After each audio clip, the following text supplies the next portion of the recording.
Welcome back to Rides and Drives Team Radio. I'm Harvey. I'm here with my daughter Kaz and our good friend Jeff Zurschmeide out in Portland, Oregon. Jeff is an esteemed motorsports journalist who we're lucky enough to have on site for the weekend. So, Jeff, thanks so much for joining us. I wouldn't be anywhere else. When you get a So, home race, yeah, there's nothing like it. So excited to have you there. It really exactly. is kind of amazing every year to go to PIR and see how the whole place transforms for the IndyCar weekend. Well, talk It's about our that a little moment in the bit. sun. Talk about it a little bit. How is the IndyCar weekend different from any other weekend at that track? Oh, well, most of the time at PIR, you have these large grass fields all around the track and inside the track and everything else. And they're pretty much empty. People go out there and they, put their campers out there, they pitch their tents, and everything is very loose and very quiet. IndyCar weekend rolls around and suddenly the whole place is full of circus tents. There's a big hospitality pavilion on the Turn 11 hill. There's TV people. I mean, Fox this year is going to have, several large tents covering places that are usually empty. And then, of course, there's all the people, the fans coming in there, seeing the crowds come in, and they do come in for IndyCar. It's really spectacular. Yeah, it's And interesting. I was talking to Felix Rosenqvist earlier this week about it. He said Portland's really interesting because it's a West Coast city, but it feels like a Midwest race. Um, Oh, okay. Meaning that it felt more kind of hometown, I guess, than, say, obviously a Long Beach Grand Prix or something. Yeah, Long Beach is a whole different universe. Right. But it is interesting to see how this little mini city just appears in the space of days, and is there for the event and bustling. I went to a 3-day fish festival once, and then I read a Rolling Stone article about the event after, and the lead was fish created for 3 days, a city in their own image. And what you're describing Yeah, sounds a lot like what IndyCar does in Portland and what Portland very does much the for same. IndyCar. That's beautiful. Yeah, Now, IndyCar's been racing at Portland for a number of years. I think that or a large number. surprises a lot of new people who come to the sport that it doesn't, it wouldn't seem like a place where IndyCar would thrive. But talk a little bit about the history of IndyCar in Portland and why it does so well there. Well, IndyCar first came to Portland in 1984 as CART, right? Championship Yeah. Auto Racing Teams, Mhm. and raced there, through CART and Champ Car World Series through the end of Champ Car World Series, and then there was a few years where we didn't have an IndyCar race, and then they came back, and it has always been a driver's favorite track. Mhm. Drivers really like to race at Portland, um, and it's fairly scenic. I mean, it's not Road America, right? But what Right. is nowhere. Um, and but it is a good track for racing, and Portland is a nice place to visit. The drivers all enjoy that, and the city really does turn out for the race. Great. So one other question. A lot of history, obviously, some of the most memorable moments, the Mario and Michael race, The right? Mario and Michael finish in, I think, 1997 was, 2/100ths of a second, 1-2, and the race was on Father's Day. Um, Yeah. and Mario won, by the way. He didn't let Michael win. Um, there have been some pretty spectacular moments. There was, Al Unser Jr. won 3 times. Um, in each phase, I think of Champ Car and CART and now IndyCar, you've seen the heroes of that moment win at Portland, and that's Mm. really cool. 20 years ago it was Sebastian Bourdais who won, Right. What and a my what a favorite great story way to from that. describe that. I love that. Yeah, but I mean, when it was Mario, he Mhm. was winning, Emerson Fittipaldi winning and Al Unser Jr. Right. and now the stars of IndyCar today. Uh, Obviously Will Power, David Malukas, Scott Dixon are the people who are winning at Portland, and it's really neat to see somebody who's at the top of their game, win the race and do the burnouts and the chicane Yeah. and, Yeah. and all of So that. it's kind of the track of champions almost. It is. It is. I have a great story from the year Sebastian Bourdais won, and it's a story that you guys will appreciate, but other people might, never think about this sort of thing. So I'm there at Victory Circle, and Sebastian Bourdais is up on there, and we're all taking pictures of Sebastian Bourdais. And then all of a sudden, every camera in the place turns around and is seemingly pointed right at me. And I'm standing there going, "What? What are you? What?" And I turned around, and Paul Newman was standing right here behind me. Oh, great. So yeah, during the Newman Haas days, right? When Yes, yeah, when he yes. was part of that team. I That's hope you great. were able to turn quickly and get a good photo since you were right I there. I well, I didn't. I went, as most of us would, you know. um, yeah, it was Yeah. just, but that's just a funny story. Things No, that that's happen. great. Well, and that's part of the fun of IndyCar now is it's obviously the drivers and everyone involved with the teams, but it's starting to get that kind of little bit of glamour Mystique, again. I The guess. energy Yeah. is really Background. good in IndyCar right now. I mean, Yeah. Yeah. partly because the racing is so good. Yeah. The racing is good. The technology is there. Back in the day, they would sort of say, IndyCars are ox carts compared to Formula One. Well, Right. I don't think that's true anymore. I think the IndyCar scene is as good as Formula One right now. Yeah, I think it's certainly the racing is better because the Mhm. cars can race together and you Mhm. don't Yeah. have this giant have and have nots in the Hmm. series, right? Yeah.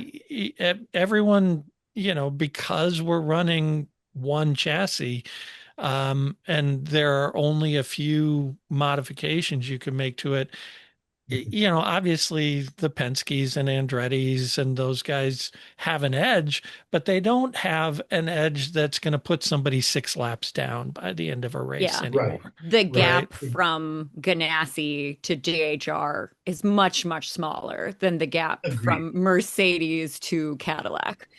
Right. Right. Right. Agreed. Yeah. So, and And yeah, that's I think important. Right. I think that, and having seen the new IR28, I think this is only going to get better. Hmm. I was there on Sunday for the test, and then they ran yesterday. They did a surprise test in the dry. Alex happened to be around. They pulled the car out, put dry tires on it, and with a 3-year-old non-hybrid V6 engine in the car, they did faster laps than this year's qualifying on the road course with this Right. Do, car. do you think It's Alex was just so excited after the test on Sunday that he just bothered enough people until they were like, "Fine, we'll put you in the dry. Just get off our backs." He Could was be. really pleased after Sunday. I would not be surprised if he just pestered people to let him drive it again. One of yeah, the nice things about having a stable platform and a universal platform like IndyCar does, and just a couple of engines to choose from, and as Harvey said, it comes down to engineering and setup and the drivers, Hmm. and for any racing series to be successful, you really need to have the drivers as the heroes, as the focus. Um, when we talk about about great legendary race drivers of eras past, or racing of eras past, nobody ever says, the 1955 Mille Miglia Mercedes-Benz 300 SLR was so fantastic and so far ahead of the game.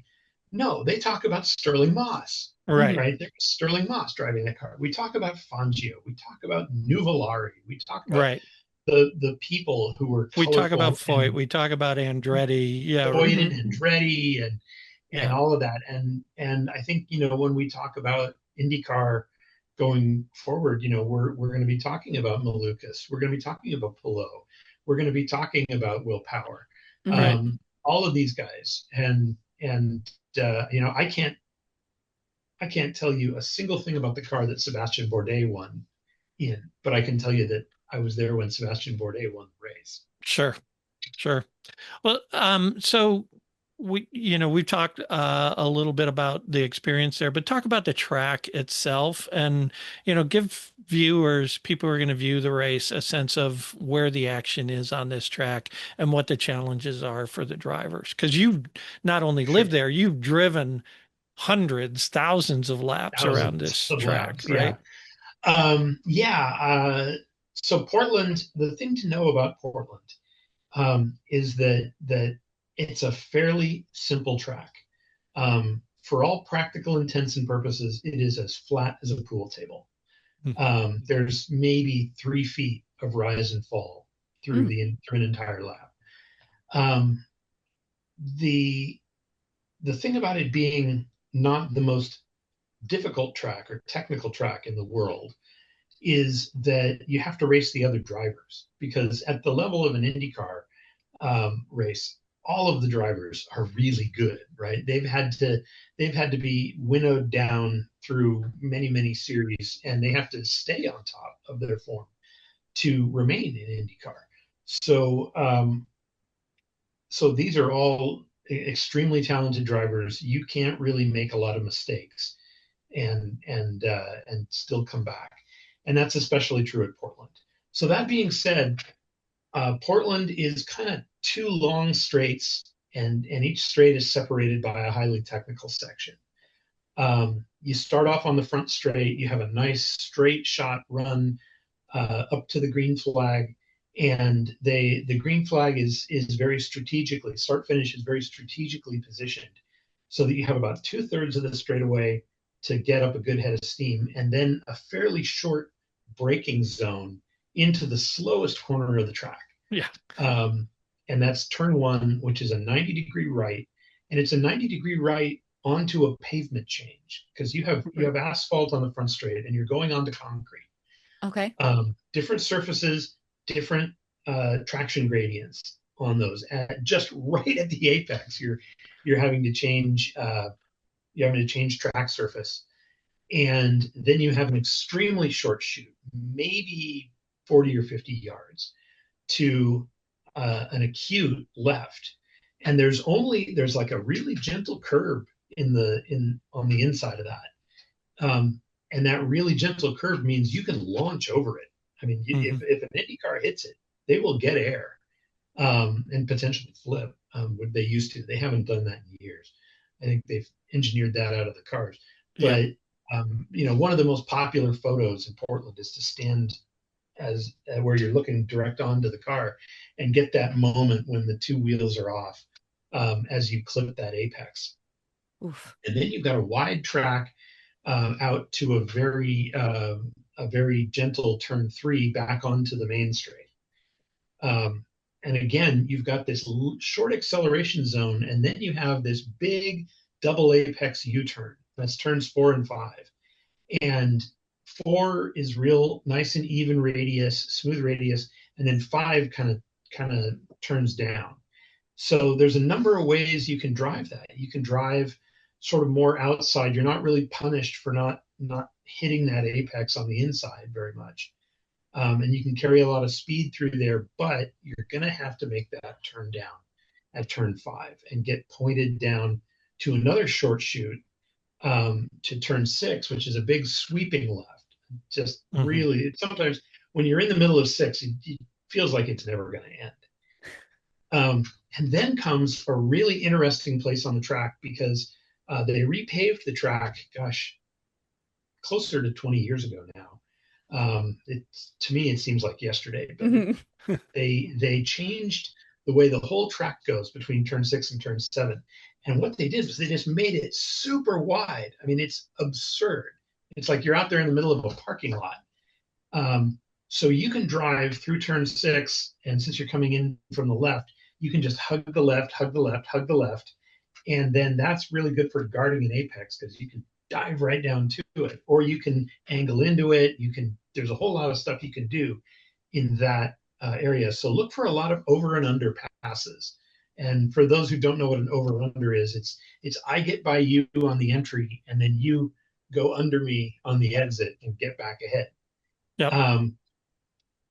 but turn 7 becomes super narrow. So you're going from the widest part of the track to the narrowest part of the track right there in that corner. And it's just forcing everybody to decide if they're going to occupy the same space at the same time. Right. And believe me, that happens. In fact, isn't that where, no, Ferrucci did his doofer in turn 12. Yeah. But in the last couple of years at IndyCar, you've seen cars come together and bounce off at turn 7, and that's exactly what's happening. Is they neither one of them is really giving enough to handle that narrowness of the track. And from there, you come on to one of my favorite parts, which is just you do a little jink that they call turn 8, and there used to be a bump there. And before they repaved the track, there was a bump, and you had to know to avoid that. We used to call it the Porsche bump, because if you hit the back end of hit that and the back end of a Porsche came up, you would just snap spin and go right into the wall. They eliminated that with the repave. But turn 9, or what we call the back straight, isn't straight at all. It's a super long, super gentle curve to the right that is probably the fastest place on the track. Either right at start finish or the end of the back straight is where you're going super, super fast.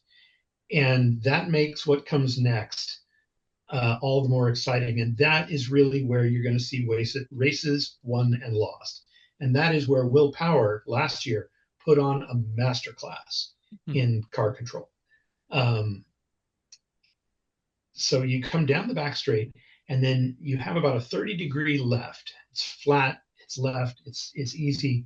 And you don't even really have to brake for it. And depending on the car you're in, I'm certain if an IndyCar driver was here, he'd say, "No, we're going 220 miles an hour. I need to brake."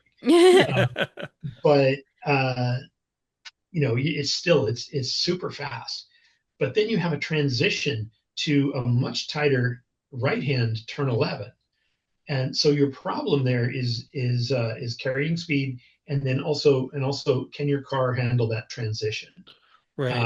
And it's the left, right that you do, and you'll see a lot of guys snap spin and go off the track backwards. There was a big incident there last year. I forget who it was who got into it. Two drivers were going back and forth at each other, and I can't remember who it was, but someone went into the catch fencing hard at that point. And if you go, like I said, if you're carrying that kind of speed through turn 10, and you suddenly, like, everybody's nightmare is oil down in turn 11, because all of a sudden you go for that transition to a right, and you got no grip, and that's when you're going to go straight off terminal velocity. And this time of year, the grass is dry, which is like ice when you hit it. You hit that grass, and you are at Isaac Newton's mercy. Right then, you're just ballistic. and it's a long way to the tire wall, but you cover that distance very quickly at 150 miles an hour. Sure. So the whole 10, 11, 12 section is called the circus, and it's called the circus for a reason. You're going to see fast racing there. You're going to see exciting racing. You're going to see, you've got to reach down and find your courage and your technique. And if you do it right, it's a dance. You dance a little to the left for 10, you dance a little to the right for 11, and then you've got this very, very short braking zone. And off the track on either side, it ends up getting dug out into little ditches as people miss by a little bit. You do not want to hook a wheel in those ditches. So you've got to all of a sudden go from 150 miles an hour down to like 90. Well, they'll be going down to 90. Normal mortals will be going much slower. But you've got to anchor the brakes, hang it in your belts, get slowed down so that you can make this big curve. And this is where the tire wall comes right up to you, right? Yeah. So the farther you are into turn 12, as Mr. Ferrucci found out, the closer you are to that tire wall. But if you do it right, you get this nice type 1 corner leading onto the front straight, and you get 12, if you absolutely nail 12, you can get on the gas early, and really you'll hear it there. You can hear when they really get on the loud pedal and go. Mm. And you might see a lot of action at turn 12 as well. Sometimes people will spin, sometimes they'll lose it and kind of go towards the inside. And that's also where you're peeling off to go into the pit lane too. So you might have somebody who's peeling off to go in the pit lane and much faster cars coming behind him. Sure. But then, if you do it right, you get a great launch onto the front straight, and then it all happens all over again. Many, Right. many times. That's cool. We had a great little chat with David Malukas the last week, and he was talking specifically about turns 4 through 7. But one of the things he stressed was how much the choices and moves that you make early on in these complex strings of corners affect Yes. the entire lap, that you can ruin a full lap on turn 4. If you're screwed up in 4, you're not where you need to be for 5. You're not where you need to be for 6. When I end up in those positions, where I've been balked by traffic or something, and I mean, of course, I would never take the wrong line through a corner. Never. I find the best thing to do is I just get off of it, get where I need to be, drive the car to where I need to be, and then start again. But there again, you've now failed to carry that speed, Right. and the whole. I often, when I was teaching driving at PIR, I would describe 4 through 7 as being like skiing, and if people had experienced skiing, I could get it and get the concept to them. You know how when you ski, you keep your weight on your downhill ski and you transfer. You transfer. That's the way it feels to drive 4 through 7. Okay. Is you're doing this, you're doing that, and you're going to keep that weight on that downhill ski, your outside tires, and you just think about that weight transfer and the flow of it. And people will always use the word flow about PIR because it is a Cool. flowing. Awesome. But Lucas is absolutely right. You screw up one, and you just throw that lap away. Nice. Well, speaking of drivers, let's talk about some of the drivers we expect to make an impact here on this track. I mean, obviously you can't discount Palou on any track these days. Yeah. So, coming into the weekend with the championship all but locked up, he's still a favorite to win this race, right? Or one of the Well, favorites. he has to be. Yeah. I mean, like you say, you can't discount Palou. He was third last year. He's a generational talent. Can't say enough about him. Yeah. He's great. That being said, I will personally be rooting for Mr. Will Power to make it a three-peat.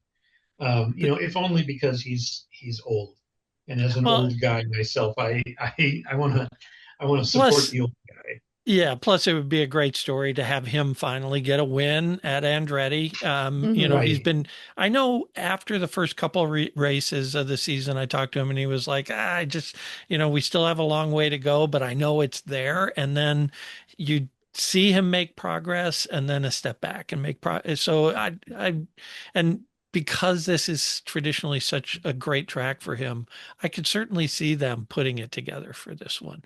He is also very quick to remind us that there have been a lot of times when he's been running up toward the front and had some bad luck. That only carries weight for so long. You can't keep saying that. At some point, you have to acknowledge that there's something more going on here. But knowing his history with this track, that feels really good. I do have to wonder, though, we do have another opportunity for a three-peat, and it's the 12 car itself. David Malukas is hunting his first win. And we know that the team around the car is also part of what put Will in the position to win the race the last 2 years. So could this be, look out, David Malukas' first win? Maybe. That would be great to see, and it would certainly show that there's much more to fielding an Indy car successfully than just having a great driver. Like I said, they're all great drivers. And the Penske team has certainly shown that they've got it dialed. Well, funny, this time last year, going into Mhm. Portland, Yeah. the story was, what the hell is wrong with Penske?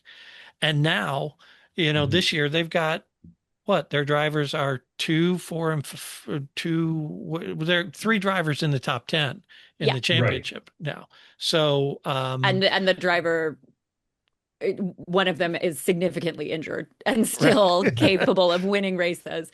So different Yeah. Mhm. situation at Penske this year for sure. So and I think it's like, college football when you want Notre Dame to be good, even if you hate them, because it's good for the sport. Well, you want Penske Yeah. to be good, even if you hate them, because it's good for Mhm. IndyCar.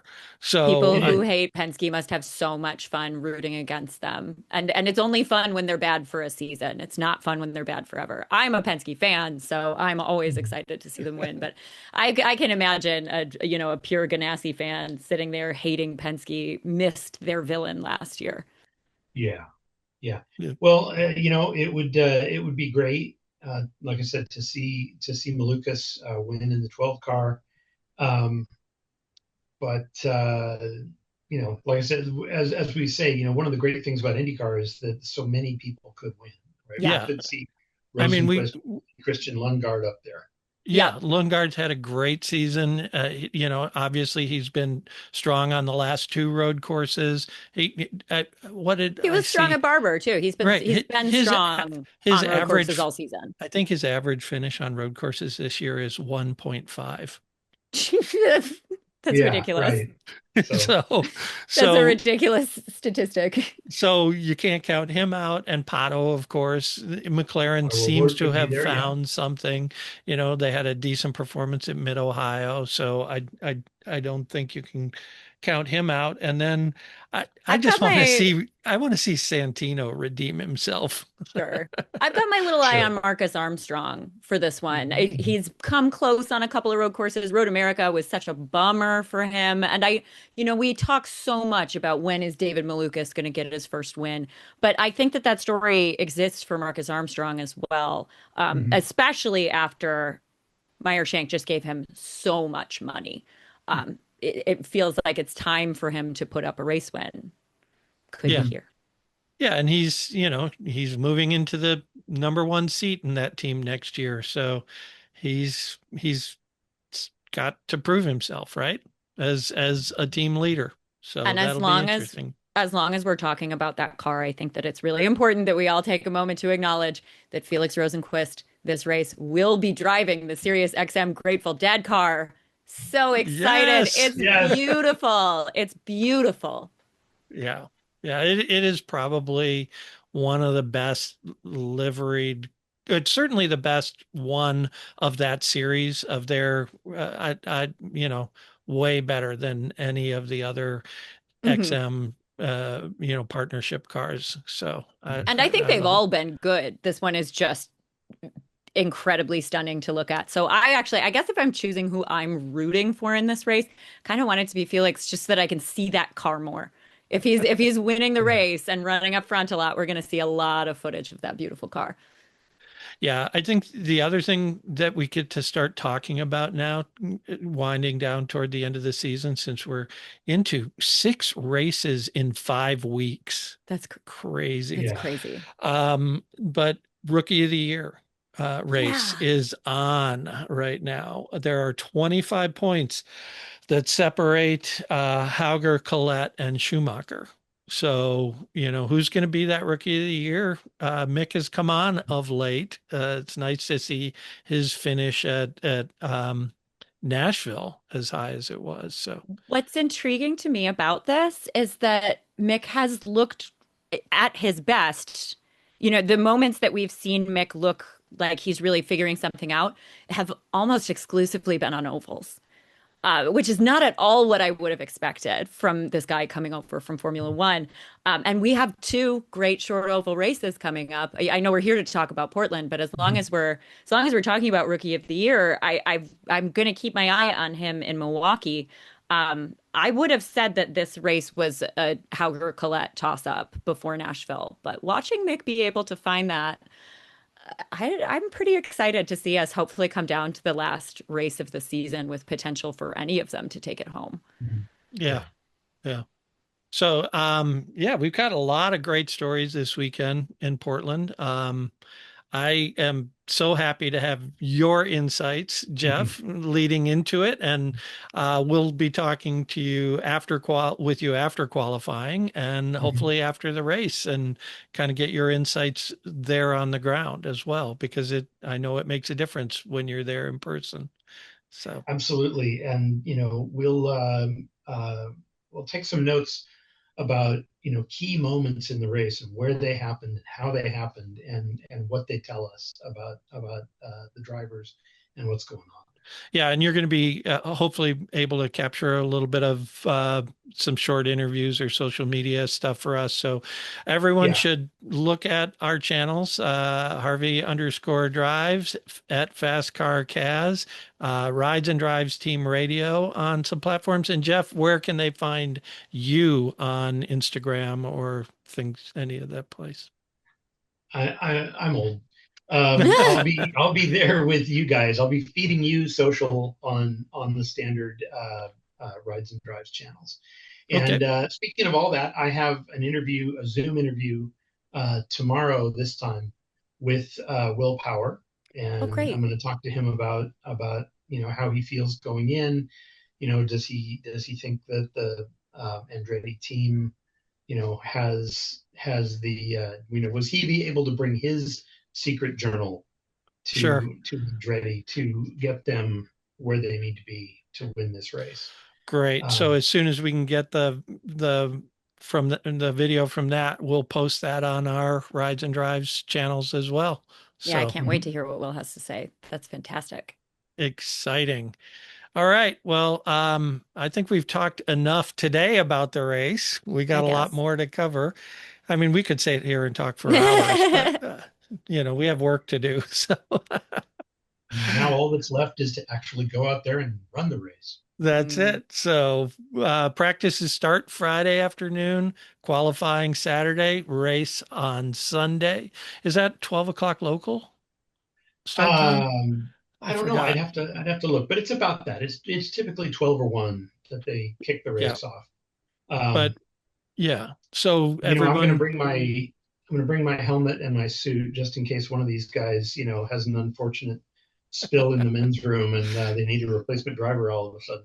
might need a there you go. backup, and there you are, ready to go. So, I'm here. I'm here, and I Who know has more laps on PIR than Jeff Zurschmeide? So a lot of people, but I'm also pretty good at muscling my way to the front of the line. there you go. All right. So that's it for Rides and Drives Team Radio. I'm Harvey. She's Kaz. He's Jeff. And so happy to have him with us for the weekend. Again, just check our channels for any updates and look for that interview from Will Power, and we'll be bringing you more throughout the weekend. So for Rides and Drives Team Radio, we'll talk to you later. Drive safe, everybody. Ciao.